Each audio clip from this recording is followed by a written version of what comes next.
Pernah kepikiran nggak sih gimana caranya sejarawan itu bisa nyusun kembali cerita masa lalu, sepotong demi sepotong, kayak seorang detektif?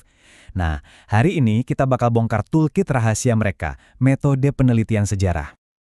Oke, mari kita mulai dengan satu pertanyaan. Gimana sih cara kita memahami dunia di sekitar kita yang ya kadang rumit banget ini?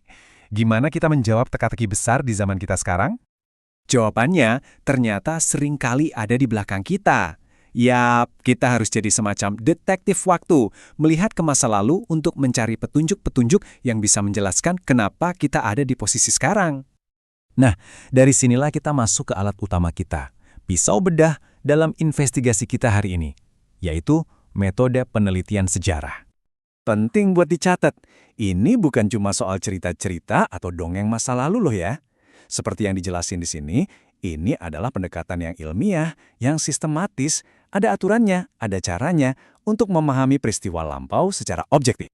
John Webes ini ngerangkumnya pas banget. Dia bilang, sejarah itu pada dasarnya kayak kacamata yang kita pakai buat ngelihat masa kini dengan lebih jelas. Intinya ya, gimana kita nyambungin titik-titik dari apa yang terjadi dulu ke apa yang terjadi sekarang. Oke, sekarang kita masuk ke bagian paling asiknya nih. Setiap detektif kan butuh bukti ya? Nah, dalam penelitian sejarah, bukti kita itu adalah sumber. Yuk kita bedah bareng-bareng. Jadi, dari mana para detektif sejarah ini dapat petunjuk mereka? Nah, pada dasarnya, petunjuk-petunjuk ini dibagi jadi dua kategori besar. Dan sumpah, bisa beda yang keduanya ini adalah kunci dari segalanya. Coba deh bayangin gini, Anda lagi dengerin cerita langsung dari saksi mata yang ada di TKP.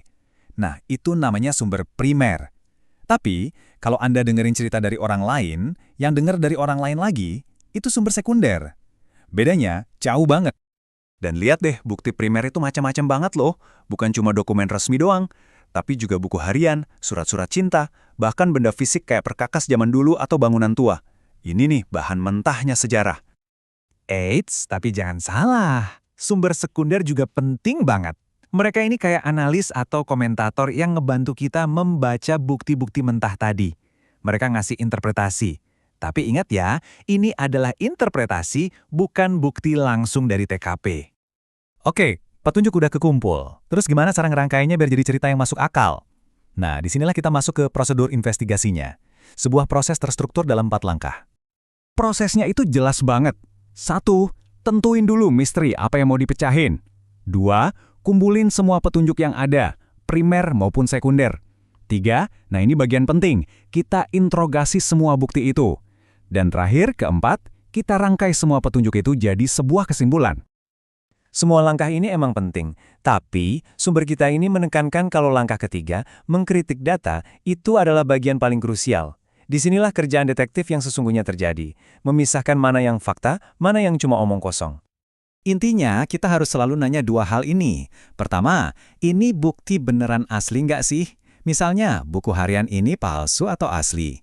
Kedua, kalaupun asli, isinya bisa dipercaya nggak? Si saksi ini jujur atau ada yang ditutup-tutupin? Soalnya, bisa aja kan buku hariannya asli, tapi isinya, sedikit dilebih-lebihkan. Oke, kita udah ngikutin semua prosedurnya, udah periksa semua buktinya. Sekarang, apa nih putusan akhirnya soal metode penelitian sejarah ini? Apa aja kelebihan dan kekurangannya? Slide ini nunjukin plus minusnya dengan jelas banget. Di satu sisi, metode ini keren banget karena bisa ngasih kita konteks soal apa yang terjadi sekarang. Tapi di sisi lain, ada tantangannya. Susah banget nentuin sebab akibat yang pasti. Dan yang paling bahaya, bias pribadi si peneliti bisa aja nyelip masuk tanpa sadar. Nah, ini dia poin paling penting yang harus kita bawa pulang. Sejarah itu bukan rekaman video yang bisa kita putar ulang dengan sempurna. Sejarah itu lebih kayak kita nyusun puzzle raksasa, tapi beberapa kepingnya hilang atau mungkin rusak. Jadi yang kita dapat adalah interpretasi terbaik dari petunjuk-petunjuk yang ada, bukan kenyataan absolut. Dan ini ninggalin kita sama satu pertanyaan besar buat dipikirin.